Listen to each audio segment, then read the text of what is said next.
مکہ مکرمہ اسلام کے مقدس ترین مقامات سے ایک ہے۔ یہ رسول اکرم صلی اللہ علیہ وآلہ وسلم کا آبائی وطن ہے اور ہر سال مسلمان لاکھوں کی تعداد میں خدا کے گھر کا طواف کرنے اس شہر میں آتے ہیں۔ لیکن 1979 کی ایک صبح اس مقدس مقام پر کچھ دہشت گردوں نے قبضہ کر لیا۔ اس واقعے نے نہ صرف پورے عالم اسلام کو ہلا کر رکھ دیا بلکہ سعودی عرب کی تاریخ کا رخ بھی موڑ دیا۔ خدا کے گھر کی حرمت پامال کرنے والے ان باغی انتہا پسندوں کو سعودی ریاست کی روشن خیال پالیسی سے اختلاف تھا۔ وہ سعودی حکومت کو یعنی آل سعود کی حکومت کو ناجائز تصور کر رہے تھے کہ یہ مغرب نواز ہے، سعودی عرب کے اسلامی تشخص کو، اسلامی کلچر کو تباہ کر رہی ہے۔ ان باغیوں کا لیڈر تھا جوہیمان العتیبی۔ اس شخص کو یہ مجرمانہ غلط فہمی ہو گئی کہ اس نے امام مہدی کو ڈھونڈ لیا ہے، جو کہ اسلام کو اس کی اصل شکل میں ریوائیو کرے گا، جیسا کہ رسول اکرم صلی اللہ علیہ وآلہ وسلم کے زمانے میں اسلام ہوا کرتا تھا۔ دراصل یہ پورا گروہ یہ سمجھ رہا تھا کہ دنیا ختم ہونے والی ہے اور انسانیت اب اپنے آخری مراحل میں داخل ہو چکی ہے۔ جوہیمان العتیبی سعودی عرب کے علاقے نجد کے امراء میں سے تھا۔ اس کا دادا سلطان ابن بجاد ابن سعود کا قریبی ساتھی تھا، وہی ابن سعود جنہوں نے نجد اور حجاز سمیت اس پورے علاقے کو فتح کر کے سعودی عرب کی بنیاد رکھی تھی۔ Founder of Saudi Arabia. Sultan ibn Bijad بھی اس میں ابن سعود کے ساتھ تھا، بلکہ وہ الاخوان کے لیڈرز میں سے ایک تھا۔ اخوان وہ ملیٹنٹ گروپ تھا جو کہ سارے ریجن کو، موجودہ سعودی عرب کو فتح کرنے میں ابن سعود کی معاونت کر رہا تھا۔ یہ 1920s کا دور تھا اور اس ریجن میں سپر پاور برطانیہ بہادر بڑا ایکٹیو تھا۔ عراق، اردن، فلسطین برطانیہ کے قبضے میں جا چکے تھے۔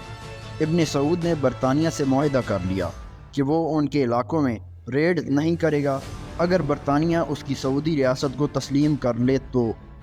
دراصل ابن سعود اپنے ان علاقوں میں اپنی حکومت کو کنسولیڈیٹ کرنا چاہتے تھے، لیکن سلطان ابن بجاد کو یہ ڈیل پسند نہیں آئی۔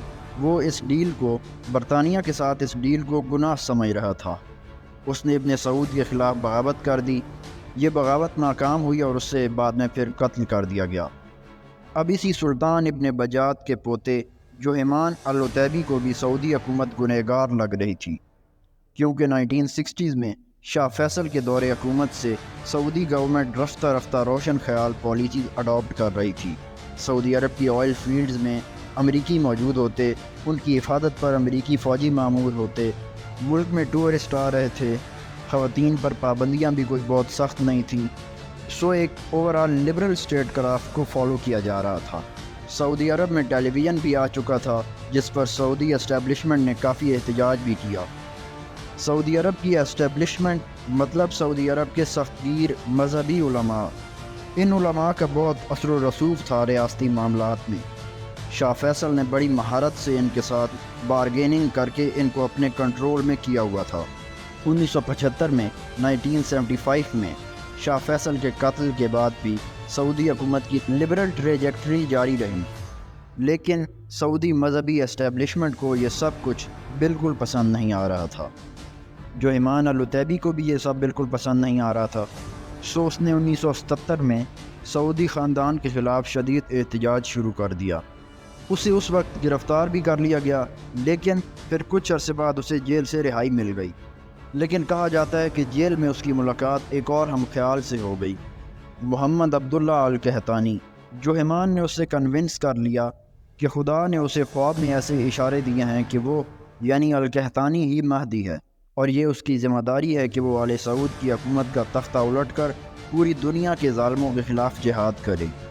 مسلم ٹریڈیشن میں قرب قیامت کے زمانے میں ایک مہدی کے ظاہر ہونے کا ذکر ملتا ہے جو دنیا سے ظلم اور ناانصافی ختم کر کے عدل و انصاف قائم کرے گا۔ اسلامی تاریخ میں بے شمار جھوٹے مہدی آئے۔ اب اس صاحب نے، عبداللہ القحطانی نے بھی خود کو مہدی ڈکلیئر کر دیا۔ جیل سے نکلنے کے بعد ان دونوں نے خفیہ طور پر اپنے اس پلان کو ایگزیکیوٹ کرنے کی تیاریاں شروع کر دیں۔ جوہیمان نے اپنی بہن کی شادی بھی القحطانی سے کرا دی۔ یہ دونوں اب اپنے ایکسٹریم ورژن کی تبلیغ کرنے میں لگ گئے۔ آپ جانتے ہیں کہ ہر لیڈر اپنے حصے کے بیوقوف لے کر ہی پیدا ہوتا ہے، ان دونوں کو بھی ہم نوا مل گئے۔ کچھ دولت مند افراد سیاسی اثر و رسوخ رکھنے والے افراد بھی ان لوگوں کے ساتھ شامل ہو گئے۔ ان لوگوں نے اب اپنی ایک جماعت بھی بنا لی، الجماعت السلفیہ المحتسبہ۔ جہیمان العتیبی کبھی خود سعودی نیشنل گارڈز کا حصہ تھا۔ ان نیشنل گارڈز میں سے بھی کئی لوگ اب اس کے ساتھ شامل ہو گئے۔ اس طرح ہتھیاروں کا بھی بندوبست ہو گیا۔ نیشنل گارڈز کے آفیسرز نے ہتھیار اور اس سے ریلیٹڈ سارا سامان مسجد الحرم میں سمگل کرنا شروع کر دیا۔ مسجد میں نماز جنازہ کے لیے کچھ تابوت وغیرہ آتے رہتے تھے۔ کسی ہیلے سے ان تابوتوں میں بھی ہتھیار بھر دیے گئے تاکہ 2 نمبر مہدی کے شدت پسند فالوورز ان کو استعمال کر سکیں۔ سعودی حکومت میں سے کسی کو شک ہی نہیں ہوا کہ آفت سر پر آئی کھڑی ہے۔ پھر 20 نومبر 1979 بمطابق 1 محرم الحرام 1400 ہجری کی صبح 300 کے لگ بھگ شدت پسند باغی نماز فجر میں شامل ہو گئے۔ اپنے کپڑوں کے نیچے انہوں نے ہتھیار چھپائے ہوئے تھے۔ شیخ محمد السبیل امامت کرا رہے تھے۔ نماز فجر ختم ہوئی تو فوراً فائرنگ کی آواز سنائی دینے لگی۔ باغیوں نے سیکیورٹی پر مامور اہلکاروں کو اوور پاور کر کے مسجد کا کنٹرول اپنے ہاتھ میں لے لیا۔ جو ایمان آگے بڑھا، اس نے امام سبیل کے ہاتھ سے مائک کھینچا اور اعلان کرنا شروع کر دیا کہ مسلمانوں، امام مہدی کا ظہور ہو چکا ہے۔ اس نے القحطانی کی طرف اشارہ کرتے ہوئے کہا کہ امام مہدی اس وقت ہمارے درمیان موجود ہیں، جو پوری دنیا میں عدل و انصاف سے حکومت کریں گے اور دنیا سے ظلم و جبر کا خاتمہ کریں گے۔ اس کے بعد اس نے سعودی حکومت کی کرپشن اور عیش پسندی پر تنقید کی۔ پھر امام مہدی کے بارے میں رسول اکرم صلی اللہ علیہ وآلہ وسلم کی احادیث سنانا شروع کر دیں، اور اسی کے ساتھ ساتھ وہ یہ احادیث القحطانی پر فٹ کرتا گیا۔ باغیوں نے مسجد الحرام کے دروازے بند کر دیے۔ جو 50,000 کے لگ بھگ نمازی اس وقت مسجد میں موجود تھے، ان کو یرغمال بنا لیا۔ ان نمازیوں میں سے زیادہ تر تو نان عرب مسلمان تھے۔ انہیں سمجھ ہی نہیں آ رہا تھا کہ یہ بندہ کیا اعلان کر رہا ہے۔ جو عرب مسلمان ادھر موجود تھے وہ بھی کنفیوز ہو گئے تھے کہ یہ ہو کیا رہا ہے۔ باغیوں نے مسجد کے میناروں پر سنائپرز تعینات کر دیے۔ مسجد الحرام کے قریب جو سعودی سیکیورٹی فورسز موجود ہوتیں، وہ باغیوں کے خلاف فوری حرکت میں آئیں، لیکن باغیوں کی شدید حملوں کی وجہ سے انہیں پیچھے ہٹنا پڑا۔ پھر باغیوں نے ہزاروں افراد کو یرغمال بنایا ہوا تھا۔ مسجد الحرام کی حرمت کا معاملہ بھی تھا۔ باغیوں نے مکہ کی ایڈمنسٹریشن کے ساتھ مواصلات کا سارا نظام ختم کر دیا، ٹیلی فون لائنز کاٹ دیں۔ اس وقت مسجد الحرام میں رینوویشن جاری تھی، کنسٹرکشن ہو رہی تھی، اور یہ کنسٹرکشن کا کام کون کر رہا تھا؟ Bin Laden group. Osama bin Laden کی فیملی کا اپنا کنسٹرکشن کا بزنس تھا۔ مسجد کی رینوویشن کا کانٹریکٹ بھی انہی کو دیا گیا تھا۔ جب باغیوں نے مسجد پر قبضہ کیا تب بھی کچھ کنسٹرکشن ورکرز موجود تھے وہاں، لیکن باغیوں کے ٹیلی فون لائنز کاٹنے سے پہلے بن لادن گروپ کے کسی ورکر نے مکہ میں موجود سعودی ایڈمنسٹریشن کو اس سارے معاملے کی خبر بھیج دی۔ اب سعودی گورنمنٹ میں بھی کنفیوژن تھی کہ ہوا کیا ہے۔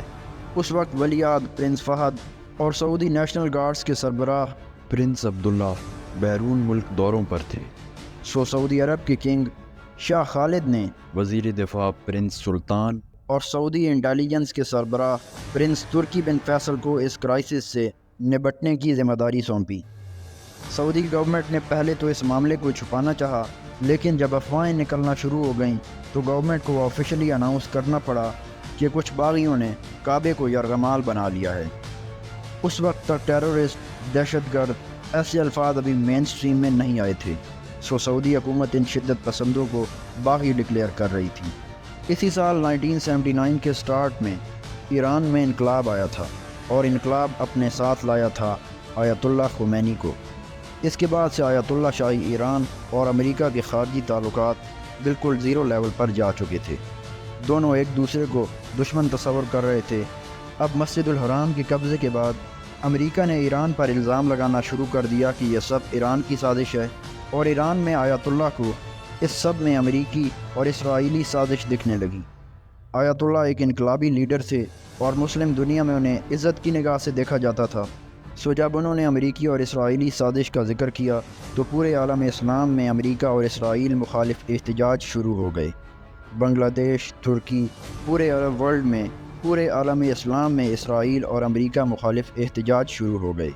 پاکستانی اس سب میں بھلا کیسے پیچھے رہ سکتے تھے؟ پاکستان کے اندر احتجاج کرنے والے ہجوم نے امریکی ایمبیسی پر دھاوا بول دیا اور ایمبیسی کو نظر آتش کر دیا۔ 2 امریکی مارے گئے، ایمبیسی میں کام کرنے والے 2 پاکستانی مارے گئے۔ ہجوم کی اس بے ہنگم بربریت سے 2 پاکستانی بھی جان گنوا بیٹھے۔ بعد میں پاکستانی گورنمنٹ کو $20 ملین پے کرنا پڑے تھے امریکیوں کو۔ ادھر سعودی حکومت کا ریسپانس تھوڑا سلو تھا، کیونکہ ان کے سامنے ایک بہت بڑا مسئلہ تھا۔ مسجد الحرام کی، کعبے کی حرمت کا مسئلہ تھا۔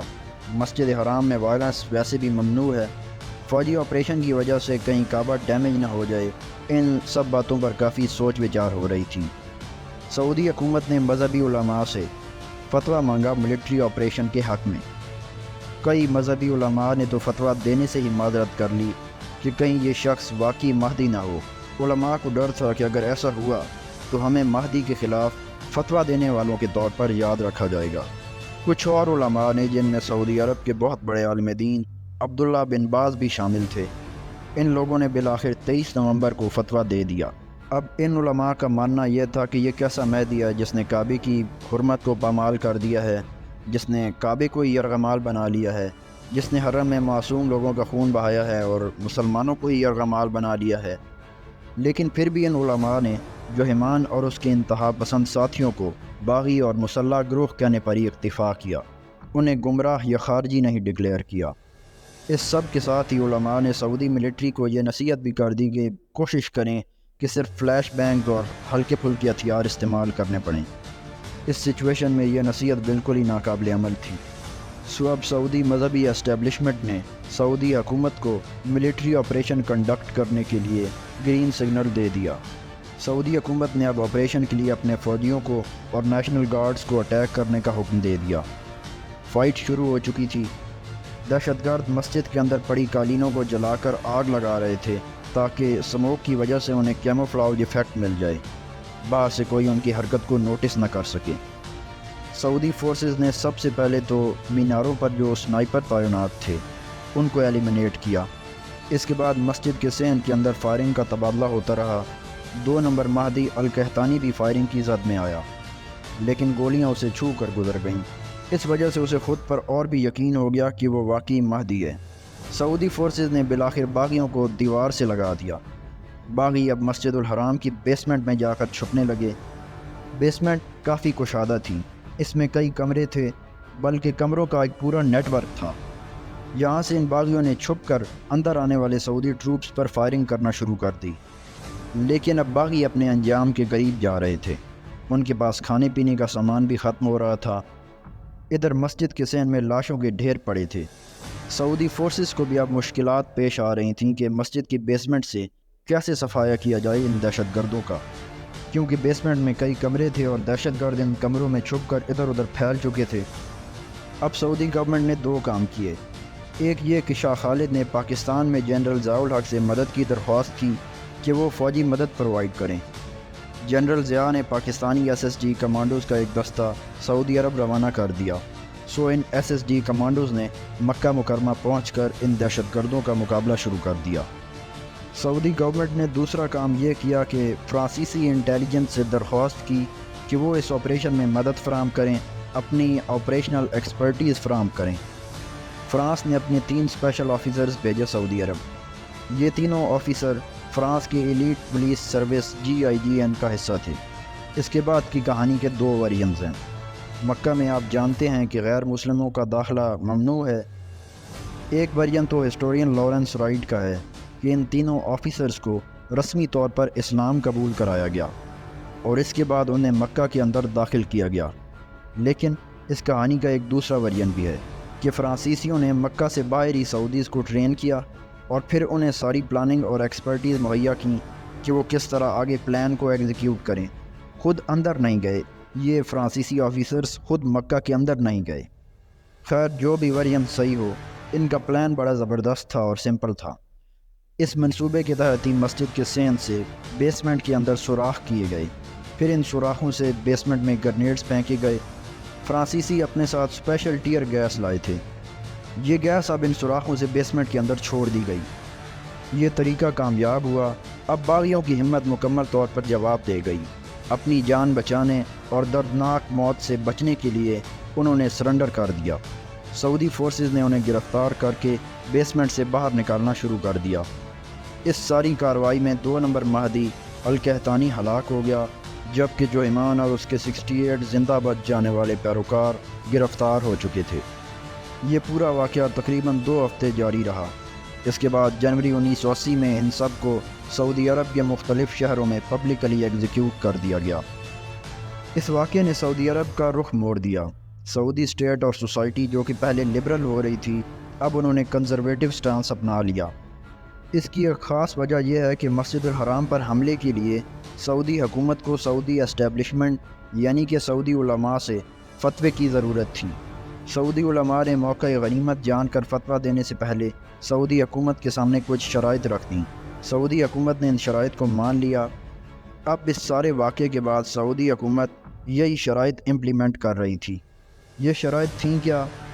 ٹیلی ویژن پر خواتین کو بین کر دیا گیا، خواتین کو اور مردوں کو ٹوٹل پبلکلی علیحدہ علیحدہ کر دیا گیا۔ سینما اور میوزک اور دوسرے اس قسم کی ہر چیز جس کو علماء نان اسلامک سمجھتے تھے، ان سب کو بین کر دیا گیا۔ اسکول میں بچوں کے سلیبس میں اور زیادہ اسلام ڈال دیا گیا۔ سعودی عرب کے شاہ خالد بھی اس سب پر راضی تھے، کیونکہ وہ سمجھتے تھے کہ یہ جو بغاوت ہوئی ہے یہ اس وجہ سے ہوئی ہے کہ لوگ اسلامک کلچر سے دور نہیں ہونا چاہتے۔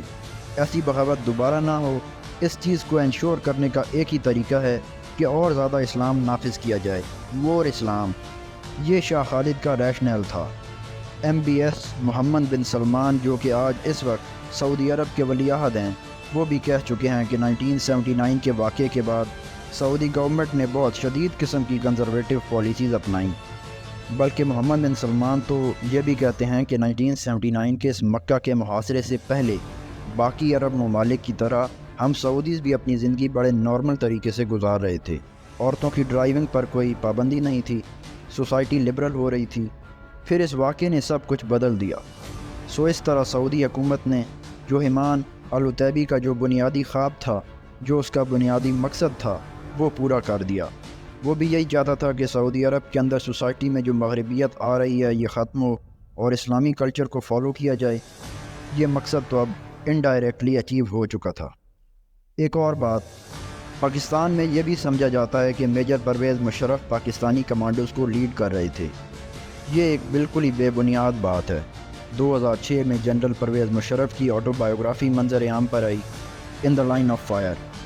اس کتاب میں انہوں نے ایسا کچھ مینشن ہی نہیں کیا، بلکہ پرویز مشرف کے اپنے بقول 1979 میں وہ لیفٹیننٹ کرنل تھے اور command and staff college Quetta میں تعینات تھے۔